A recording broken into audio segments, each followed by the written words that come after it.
The story begins in a perilous region known as the Abyss, teeming with mutated monsters and plants, where survival is the only imperative. Our protagonist, Ansel, is not human, but a mushroom that has gained sentience.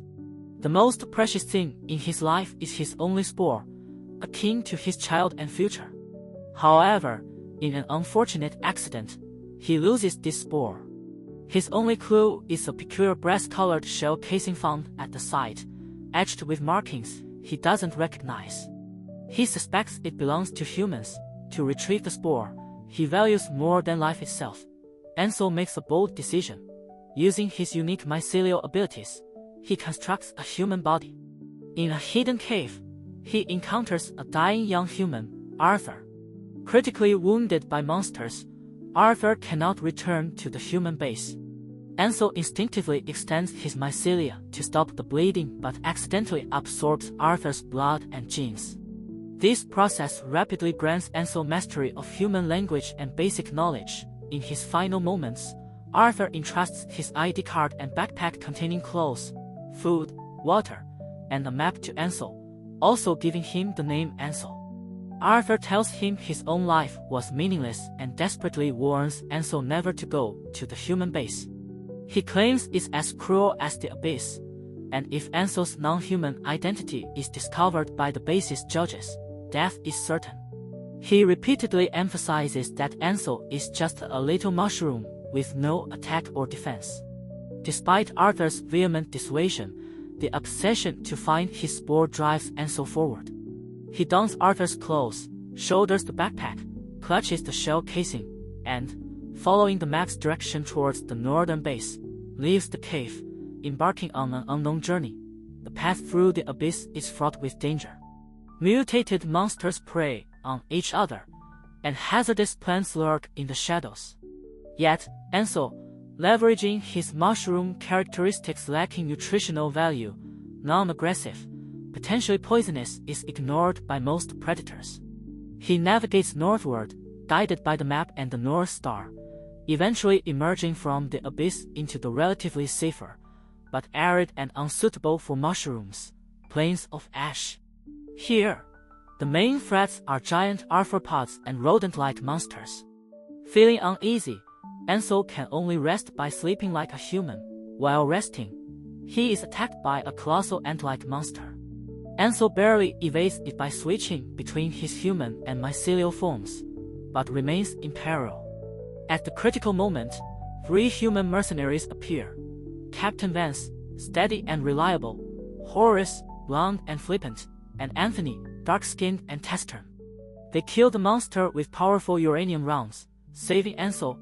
Ansel introduces himself as Arthur, using the ID number and claiming he was separated from his team, temporarily gaining the mercenaries' trust. Horace conducts a disturbingly invasive body check, stopped only by Vance's sharp command. Anthony remains wary, suggesting they observe Ansel for 4 hours to ensure he isn't infected. Ansel helps them process the monster carcass, noticing suspicious dark droplets on its carapace, resembling human blood. Since Vance and Anthony seem unconcerned, Ansel keeps quiet. Once Ansel is deemed safe, the trio takes him aboard their armored vehicle, heading towards the base. En route, while Vance drives, Horace attempts to assault Ansel. Just as Ansel prepares to retaliate with his mycelia, Anthony suddenly undergoes a horrific mutation, transforming into a multi-legged mosquito-like creature. Thinking fast, Ansel uses his mycelia to briefly hinder the mutated Anthony, pulling the stunned Horace out of the vehicle with him. However, the terrified Horace doesn't escape and is killed by the mutated Anthony. Vance returns just in time, rescuing Ansel at the last second, and they flee in the vehicle. Vance explains Anthony was likely infected by a mosquito bite in the wild but hid the wound, desperate to get home. He also reveals Horace had a history of misconduct and deserved his fate. Ansel recalls Horace's strange reaction after biting his arm, suspecting his own mycelia might be toxic. On the way to the base, Vance tells Ansel about the tribunal and the judges. These individuals screen and execute hybrids and the infected at the base entrance, holding the power of life and death. He specifically mentions Colonel Lu Feng, a judge known for killing without reason. Vance painfully recounts how his own brother was killed by Lu Feng without justification, expressing deep hatred and fear towards the judges. Simultaneously, Vance admits he might have concealed being pricked by the ant's carapace. Driven by his longing for home, finally, they reach the massive gates of the northern base. The queue of people waiting to enter is silent and oppressive. Ansel notices an officer in a refined black uniform leaning against the distant city wall, head bowed, cleaning his gun. Vance pulls Ansel, eager to join the line. Just then, the officer looks up, revealing a pair of cold, sharp green eyes that sweep over them. The next second, a gunshot rings out. Vance collapses, dead on the spot. The surrounding crowd reacts with numb indifference, as if it were commonplace. Ansel instantly understands. This man is the ruthless judge Vance spoke of, Colonel Lu Feng.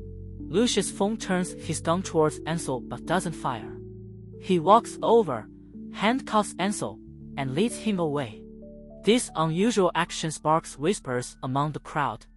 Lucius takes Ansel to the internal screening facility and requests a genetic test.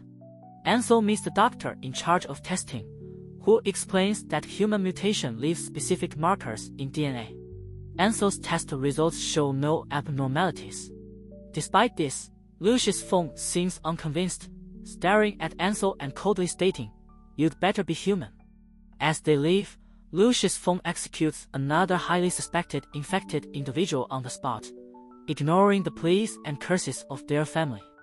His chilling indifference leaves a profound impression on Ansel.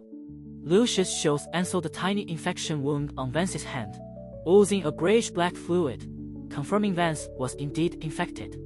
A soldier hands Vance's ID card to Ansel as his effects. Using Arthur's ID card, Ansel passes the facial recognition scan and enters the base. He learns the base is divided into districts connected by rail transit. Along the way, he encounters a group of young people protesting with signs reading oppose the judge's dictatorship and is briefly pulled into their march. He finds Arthur's room, apartment 514, building 117, district 6. It's small but filled with traces of Arthur's life. Ansel looks at his reflection, similar to Arthur but not identical, remembering the moment Arthur named him. He tests his mycelial toxicity, discovering it can induce sleep. Ansel quickly realizes survival in the base requires currency, and Arthur's card has very little balance. While getting food in the cafeteria, he meets Josie, Arthur's former neighbor and supposed friend. Josie is shocked to see Arthur alive, then immediately suspects Ansel is a hybrid.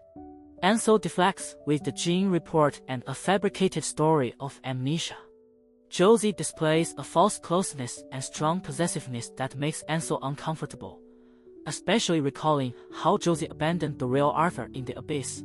To survive and find clues about the shell casing, Ansel hangs it around his neck. He finds Arthur's communicator and reads the base manual, learning about the base's rules and functional areas like the supply depot, the black market, the tribunal, and central command. He discovers Arthur had intended to test for the supply depot but was persuaded by Josie to go into the dangerous wilderness instead, missing the exam. Ansel decides to try his luck finding work in the black market. On the first level of the black market, he meets Jason, a young man selling communicators, who directs him to find Duchess on the third basement level. The third level has an ambiguous atmosphere, seemingly a place for sex work. As Ansel tries to leave, Duchess stops him. Learning he only seeks regular work, Duchess takes him to meet a puppet master, Sean Stott. Mr. Stott is a highly skilled old man who notices the stability of Ansel's hands and agrees to take him on as an apprentice. Ansel learns Stott's puppets are incredibly lifelike, often commissioned by those grieving lost loved ones, like mercenary Captain Hubbard, who ordered a puppet of his deceased deputy. Duchess has also ordered a puppet of Judge Lu Feng. An opportunity arises when Hubbard comes to collect his puppet. Ansel shows him the shell casing. Hubbard recognizes it as military-issue ammunition, unavailable in the black market or supply depot. Scott jokingly suggests Ansel cozy up to military personnel for information, revealing that all military staff, including judges, undertake missions outside the base shortly after. While having soup in the black market, Ansel again encounters Lu Feng leading a patrol. Lucius questions him once more, logging his suspicious behavior, but ultimately lets him go. That evening, in the supply depot plaza, the rail station broadcasts an abnormal alert. Panic erupts, and people flee. Ansel is pulled along by the passing Duchess. The city garrison quickly seals the plaza. Ansel watches from a distance as Lucius Feng calmly identifies and directs the execution of a parasite-infected individual from a high vantage point. He learns the infected person had been sitting right behind Duchess. Then, to his horror, Ansel notices parasitic blisters appearing on Duchess's forehead. Despairing, Duchess walks towards Lucius Feng and is executed instantly, without hesitation. Amidst the chaos, Lucius wipes a speck of blood from Ansel's cheek. After calm is restored, Ansel finds a second, identical brass shell casing at the spot where Lucius had been standing and firing. He finally confirms this type of bullet is used by Lucius Feng. His lost spore is likely connected to Lucius or the military. The plaza undergoes hours of individual screening, during which numerous people are executed on the spot by the judges, primarily Lucius Feng. Ansel, waiting at the end of the line, witnesses the brutality of the judgment. When his turn comes, Lucius glances at the casing in his hand and lets him pass. Ansel returns to Sean Scott's shop and continues working on the Lucius Feng puppet. Scott makes suggestive remarks about the ambiguous connection between Ansel and Lucius. To avoid Josie's persistent attention, Ansel moves into the shop. On the night the puppet is finished, Jason suddenly goes missing. Sensing trouble, Scott tells Ansel to take the puppet back to Building 117 for temporary storage. Unfortunately, Ansel is cornered by Josie downstairs. Lucius Feng coincidentally appears again, diffusing the situation and even kindly helping Ansel carry the heavy box up to the 5th floor. Though not explicitly stated, Lucius clearly discovers the puppet inside. He arrests Ansel for indecency. Ansel, Scott, and the later found Jason are all imprisoned in the city garrison dungeon. In the dungeon, Ansel meets the poet in the adjacent cell, serving a life sentence for sedition for teaching base history. The poet tells Ansel about Earth's past, the disappearance of the magnetic field, the Desert Age, humanity's Plan AB, artificial magnetic poles and underground cities, the brief Dawn Age, and the subsequent Cataclysm-era genetic mutation, rampant monsters. He recounts the establishment and successive fall of human bases, and the origin of the judge system, the Judgment Day massacre triggered by aquatic hybrids contaminating water sources. He also mentions the immense pressure on judges, leading to madness or suicide, noting Lucius Feng has served for 7 years, killing far more than his predecessors, possibly nearing a breaking point. Suddenly, the dungeon is violently attacked by massive subterranean worms. The ground cracks, causing heavy casualties among prisoners and soldiers. Jason dies in the chaos. Ansel uses his mycelia to retrieve the keys, freeing himself and the poet. While escaping, they are pursued by a worm again, but are rescued by Lucius Feng. Lucius clashes with City Garrison Commander Howard over response strategies. Lucius determines the worms are targeting the base's ultrasonic repeller. Attempts to contact the repeller center fail. It's confirmed to be offline. Taking temporary refuge in Lucius Feng's office, Ansel chances upon Lucius's work logbook.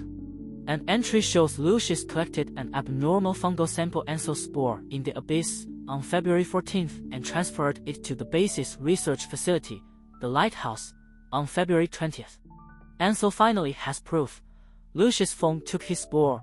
Crisis strikes again as the building housing Lucius's office is attacked by worms.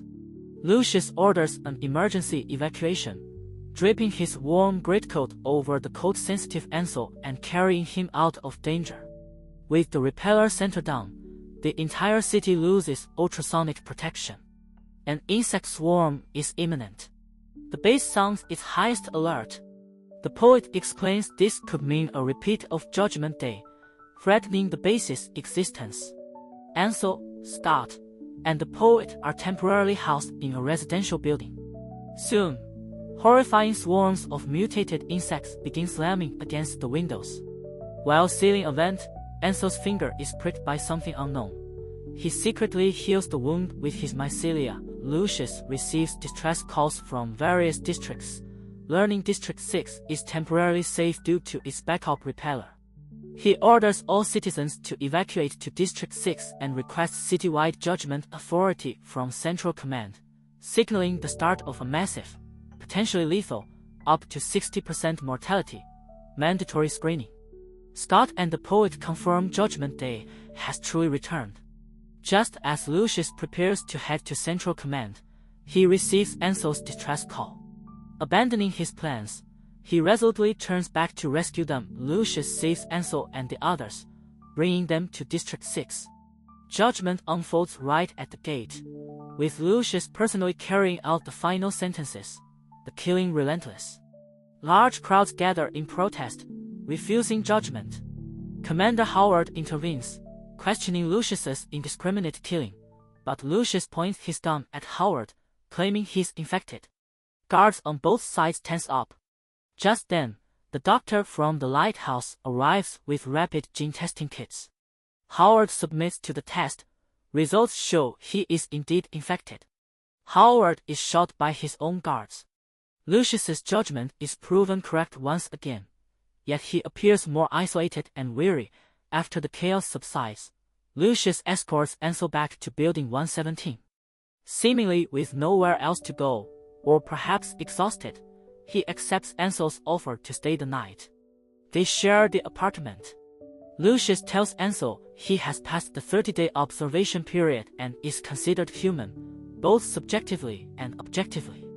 Ansel tentatively asks if it's possible for hybrids to remain rational. Lucius dismisses the idea, stating he would commit suicide immediately if infected. The next day, Lucius leaves after leaving a note. Ansel receives a notice to report to Civic Affairs. He learns that due to the fall of the outer districts, survivors like him will be transferred to Central Command. On the train to Central Command, a fellow young survivor, Colin, deduces that days of heavy rain disabled the ultrasonic repellers, triggering the full-scale swarm. Through the window, Ansel witnesses the horrific sight of the outer districts being consumed by the swarm and a commander's heroic sacrifice. Central Command fighter jets appear over District 6. Lucius gives the order, and the outer districts are subjected to devastating bombing to prevent monsters from acquiring and utilizing human genes. Shielded instinctively by Lucius, Ansel feels the massive shockwave and sees a mushroom cloud rise in the distance. The outer districts are utterly destroyed. The train arrives at Central Command. Ansel and the others undergo secondary genetic testing. The doctor reveals the nature of infection instantaneous, comprehensive DNA alteration, and marvels at Lucius Feng's astonishing talent for judgment, his near-perfect accuracy seemingly based on intuition alone.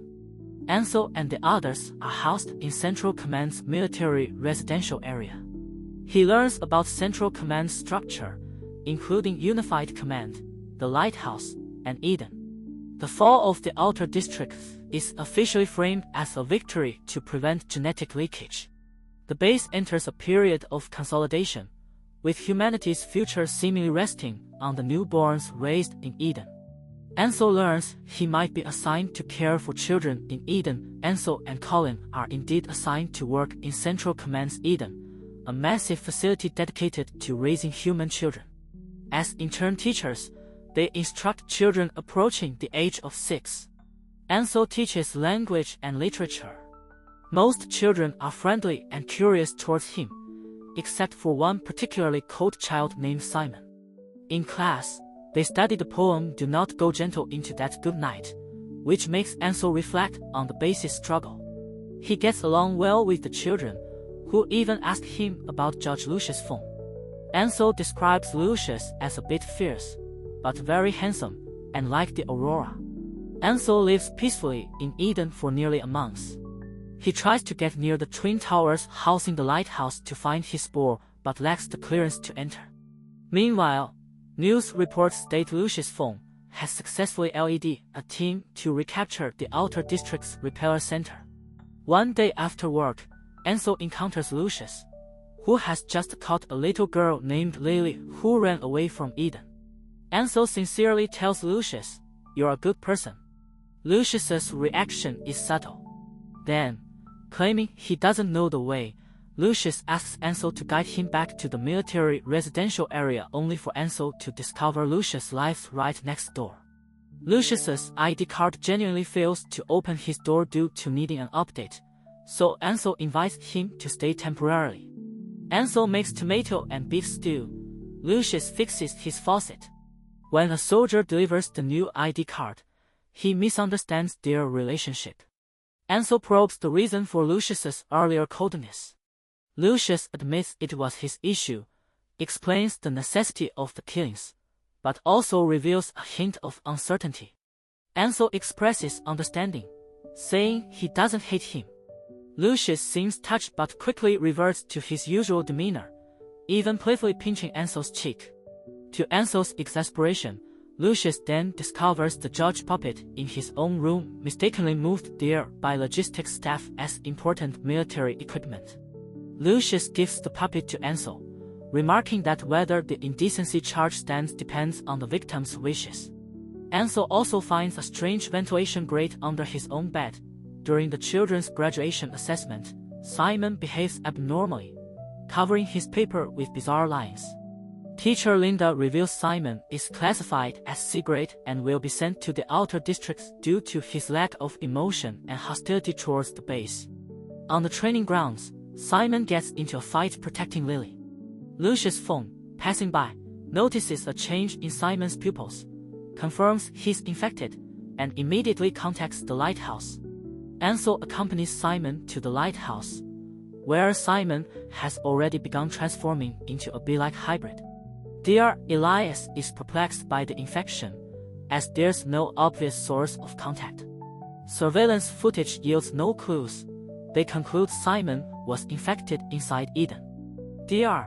Elias explains Central Command's ventilation system has a triple-layer filtration and sterilization system, theoretically making it absolutely safe. Lucius's mother, Madame Feng, arrives with Lily to assist the investigation. Lily shows no fear of the bee-like Simon, even trying to communicate with him. With Lily present, Simon taps Morse code on the glass, warning her, "Go back." Lucius is called away mid-investigation. Dr. Elias reveals he's assisting with research on a sample that becomes unusually active when Lucius is near. Ansel's heart sinks. Ansel resolves to use the ventilation system to find his spore. At night, he transforms into mycelium and enters the ducts but loses his way, accidentally ending up in Eden's embryo cultivation lab, witnessing rows upon rows of artificially grown embryos. He finds a corridor vent and encounters Lily, who is trying to fly off a terrace. Lily recognizes Ansel and offers to help him leave Eden if he relays a message to Simon for her. Before Ansel can decide, Madame Feng appears and takes Lily away. Ansel uses his mycelial form to traverse an abandoned stairwell, returns to the 6th floor, changes into a uniform Lily gave him, and nearly gets caught by Lucius and his adjutant, Sergeant Theron, while leaving Eden. Lucius escorts him back to the training base and informs him they will go to the lighthouse together that afternoon. At the lighthouse, Ansel uses the excuse of looking for Lucius to reach Lab D while seeing 4th floor. He watches in fury as Lucius stands before a tank, playfully tapping the glass, his finger followed eagerly by the sample within Ansel's spore. The spore joyfully tracks Lucius's movements. Suppressing his rage, Ansel leads Lucius away. As they walk across the skybridge connecting the twin towers, the aurora in the sky flares brilliantly, then abruptly vanishes completely.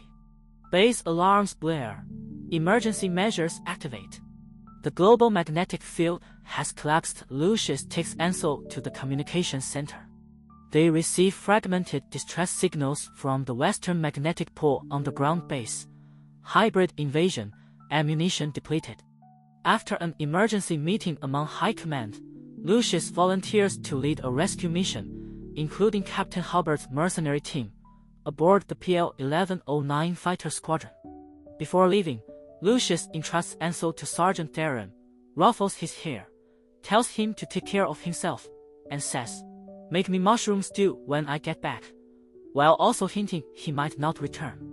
Ansel watches him depart. After Lucius leaves, a secondary infection breaks out in the lighthouse.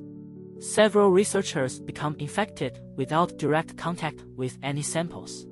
Dr. Elias proposes a radiation infection hypothesis but cannot prove it. Panic grips the base, and Dr. Elias nears breakdown. He notes Ansel's unusual calm, remarking, "Now I see why Lucius likes being with you." Taking advantage of the chaos, Ansel uses the ID card Lucius left him to enter Lab D-144. His spore, now slightly larger, approaches him eagerly. Overcoming the difficult controls, Ansel retrieves the spore into his body, feeling a long-lost sense of completeness. He initially intends to flee immediately, but thinks of Lucius and decides to wait for his return. He removes a badge from Lucius's uniform. Base resources become critically low. Core personnel are transferred to the final bastion Eden. Ansel accompanies Dr. Elias as his assistant. In Eden, Madame Feng detains Ansel. She recounts her tragic life, her mother killed for protesting, her lover, Lucius's father, judged, infected, and executed by a young Lucius himself. She harbors deep despair and hatred for the base system and Lucius's convictions. She confesses she was infected years ago by a bee sting and, before Ansel's eyes, transforms into a monstrous queen bee. Instantly controlled by instinct, the mutated Madame Feng releases a powerful wave of infection, assimilating all females, staff members, and numerous embryos above the 20th floor into a bee swarm. Ansel is again immune to the infection. The swarm bursts through Eden's dome and disperses. Ansel, the sole survivor, is arrested by emergency forces. The commander deems him connected to the hybrids and prepares for immediate execution. Dr. Elias arrives and saves Ansel, citing his research value. In the interrogation room, facing questions from Dr. Elias and Sergeant Theron, Ansel realizes that revealing the truth, the stolen spore, Madame Feng's willing transformation and hatred for the base, would utterly destroy Lucius. He chooses to lie, claiming he is a hybrid infected through contact with Simon, destroyed the sample out of hatred for humanity, and infected Eden due to his breeding cycle's influence. He uses his mycelia to induce sleep in Dr. Elias and asks Theron to report that he lost control and was killed while resisting. After hesitating, Theron complies, firing his weapon intentionally wide. Ansel seizes the chance, transforming into mycelium and escaping into the ventilation system. Ansel travels stealthily, escaping Eden and crossing the ruins of Central Command to retrieve his backpack and map. He climbs the city wall and possesses a black bee that escaped from Eden. At dawn, flying away from the base with the swarm, he sees Lucius Feng's fighter squadron returning. He silently hopes Lucius can hold onto his beliefs, then turns and departs. During Lucius's return flight, the aircraft's engines malfunction inexplicably again, nearly causing a crash. The base informs him of the disaster at Eden, designates the escaped hybrid Ansel as the prime suspect, and orders him to pursue and capture Ansel. Flying south with the bee swarm, Ansel witnesses several pursuing human aircraft crash for unknown reasons. When he lands to rest, a fighter jet crashes nearby. Ansel investigates and finds the dead pilot and an unconscious Lucius Feng. Just before the plane explodes, Lucius awakens and pulls them both clear of the wreckage. Upon waking fully, Lucius immediately demands the location of the sample. Ansel lies, claiming he ate it. Lucius points his gun at him. The intermittent communicator crackles with orders: confirm mutation type, gather intelligence, then execute. Ansel completely breaks down, sobbing, "I won't give it to you, I hate you." In the moment the signal cuts out completely, leaving the world in dead silence, Lucius lowers his gun and pulls the trembling, crying Ansel into a tight embrace. Once their emotions settle, the two begin surviving in the wilderness. They work together to kill a gold-eating hybrid that relies on sound for location. Lucius educates Ansel on hybrid classifications. They share their meager remaining food and water, their relationship growing complex in the desperate situation.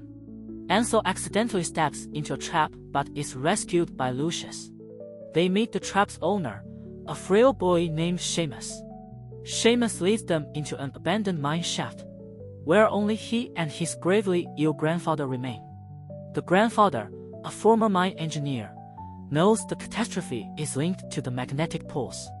In the mine, Ansel finds old copies of the base monthly magazine and is deeply moved to see the names of Arthur and the poet mentioned. Life in the mine is harsh but peaceful. Ansel and Lucius collect condensation together, share a room, and eventually the same bed. In the darkness, Lucius holds Ansel, and a fragile understanding forms between them. Ansel feels the spore within him nearing maturity, and a sense of wistful premonition about their impending separation grows. Their stored food runs out. The three, along with the ailing grandfather, head towards nearby city ruins to scavenge for supplies. On the way, they discover another crashed aircraft. The writing in the flight manual is strangely distorted. Upon reaching the ruined city, they encounter a massive, white, spherical monster. Lucius uses noise to attract another giant creature, an eagle-like monster, pitting the two beasts against each other to resolve the crisis. The grandfather, before passing away peacefully, says, "The time is almost here," and mentions something bigger than everything, unseen, is coming. In the ruins, Lucius finds more evidence of matter itself distorting a cone fused into two heads, tweezers bonded to a plastic knife. He confirms that an unknown force is fundamentally altering matter. Torrential rain falls. Lucius manages to repair the communicator. The instant communication is established. Ansel feels the spore inside him struggle violently, the pain becoming unbearable before he faints. He wakes up in Lucius's arms, hearing Dr. Elias's desperate voice through the communicator. The distortion is quantum level, unstoppable. The magnetic field is about to fail completely. Humanity will perish within months. Dr. Elias tells Lucius to abandon the search for Ansel but stresses he must bring back the spore sample. The spore might exhibit inertia during the distortion, representing humanity's last hope. After the call ends, Lucius presses Ansel about the spore's whereabouts. Ansel refuses. Emotionally charged, Lucius confesses he knew Ansel's identity all along but didn't kill him out of selfish reasons for the sake of the base. He also painfully admits he personally killed his own mutated mother, feeling responsible for her lifetime of unhappiness and assuming she must have hated him. Ansel, tears streaming, tries to comfort him, saying Madame Feng didn't hate him. Lucius refuses to believe it. Ansel says, "I don't hate you." When Lucius demands why, Ansel cannot articulate it, only saying, "I understand you." Under Lucius's intense questioning, Ansel breaks down crying, partially revealing his mycelial form, and chokes out the truth of their first encounter in the abyss. "But I just happened to meet you." In desperation, Ansel bites Lucius's neck. Lucius responds by kissing him forcefully.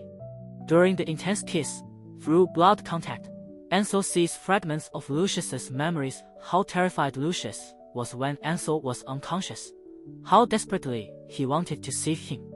Ansel stops resisting, finally understanding Lucius's deeply hidden emotions. After the kiss, Ansel confesses his true identity. Catching Lucius off guard during another kiss, Ansel uses his mycelia to render him unconscious. At that moment, the spore fully matures and detaches from Ansel. Feeling his own life fading, Ansel places the spore on Lucius's body, the spore actively crawls into Lucius's pocket. Ansel leaves a note explaining the spore's habits, pleading with Lucius to treat it kindly, and bidding him farewell. He destroys the tracking device, takes Lucius's judge badge, and leaves alone. Ansel resolves to return to the abyss, the place of his birth, to die quietly.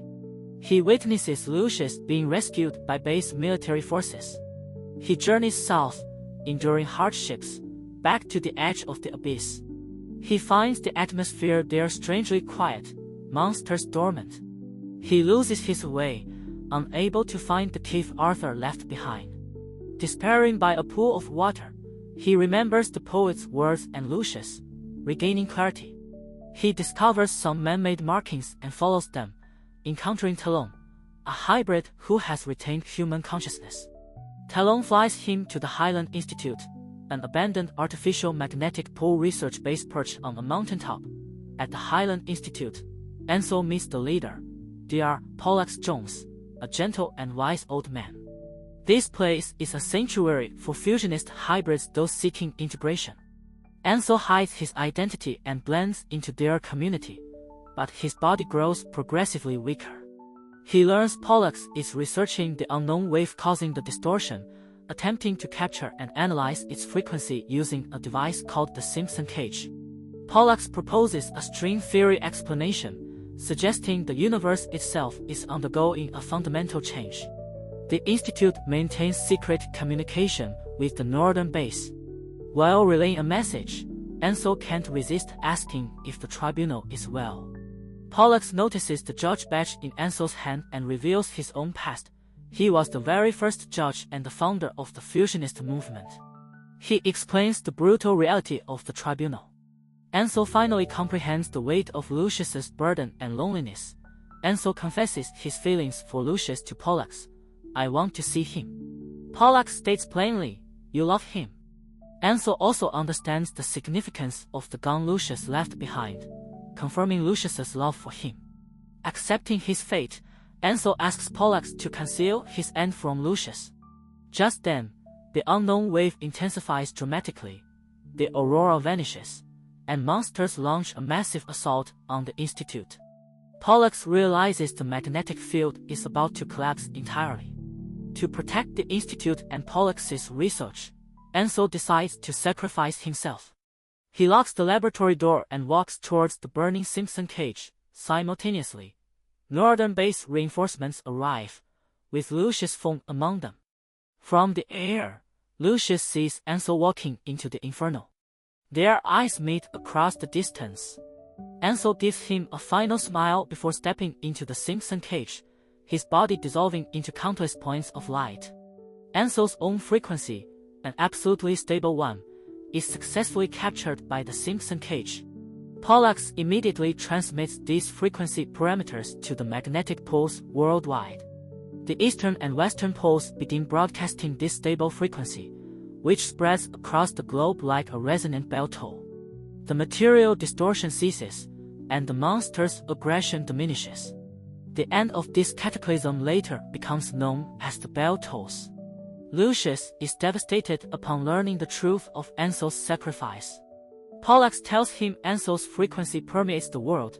He is omnipresent. Lucius remains at the Highland Institute. 3 years pass. The world begins to stabilize under new rules, and humanity starts adapting to the new environment of genetic fusion with monsters. Pollux is nearing the end of his life.